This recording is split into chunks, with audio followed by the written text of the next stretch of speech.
और चले बढ़ते हैं अगली खबर की ओर। सैफ अली खान पर हमले के मामले में एक बड़ा खुलासा हुआ है।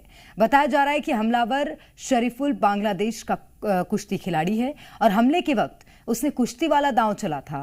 वहीं बांग्लादेश से अवैध तरीके से भारत में घुसे हमलावर ने सैफ के घर को ही क्यों चुना, पुलिस इसका जवाब भी खोजने में लगी है। सैफ पर हुए हमले की मिस्ट्री क्या है, किसने हमला किया और क्यों हमला किया, इसके जवाब अब धीरे धीरे मिलने शुरू हो गए हैं। पुलिस की गिरफ्त में आए हमलावर से पूछताछ में बहुत बड़ा खुलासा हुआ और इस खुलासे के मुताबिक सैफ का हमलावर बांग्लादेश में एक कुश्ती का खिलाड़ी था। अवैध तरीके से भारत में घुसा मोहम्मद शरीफुल बचपन से ही कुश्ती का शौकीन था और अपने मोहल्ले में खूब कुश्ती खेला करता था।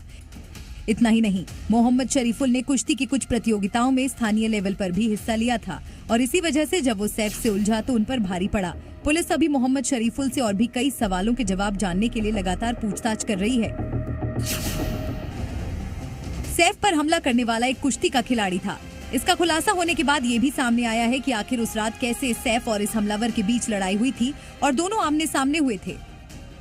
16 जनवरी की रात जब सैफ करीना शोर सुनकर अपने छोटे बेटे के कमरे में आए थे, तब हमलावर वहां मौजूद था और सैफ की मेड लीमा पर हमला कर रहा था। उसी समय सैफ ने इस आरोपी को मजबूती से पकड़ा, जिसके बाद इसने कुश्ती के दांव से सैफ को काबू में किया और सैफ पर भारी पड़ गया। इसके बाद सबसे पहले उसने सैफ के गले के पिछले हिस्से में चाकू मारा और फिर पीठ पर चाकू से वार करने लगा, जिसके बाद चाकू का एक हिस्सा टूट गया, जो कि बाद में सैफ के शरीर से सर्जरी के जरिए निकाला गया। बांग्लादेश से अवैध तरीके से भारत में घुसे हमलावर ने सैफ के घर को ही क्यों चुना, पुलिस इसका जवाब भी खोजने में लगी है और मोहम्मद शहजाद से इस बारे में पूछताछ जारी है। इसको लेकर मोहम्मद शहजाद ने खुलासा किया है कि उससे हमले से कुछ दिन पहले ही ऑटो ड्राइवर से बांद्रा इलाके का पता लगा, जिसमें जानकारी मिली कि इस इलाके में कई बड़े बिजनेसमैन और पैसे वाले लोग रहते हैं। इसके बाद ही इस आरोपी ने चोरी करने का प्लान किया। इसके अलावा उसने पुलिस को ये भी बताया कि सैफ के घर को उनकी बिल्डिंग की वजह से चुना क्योंकि इसमें नीचे लॉन था और अगर चढ़ते समय गिरने की संभावना होती तो ज्यादा चोट नहीं आएगी।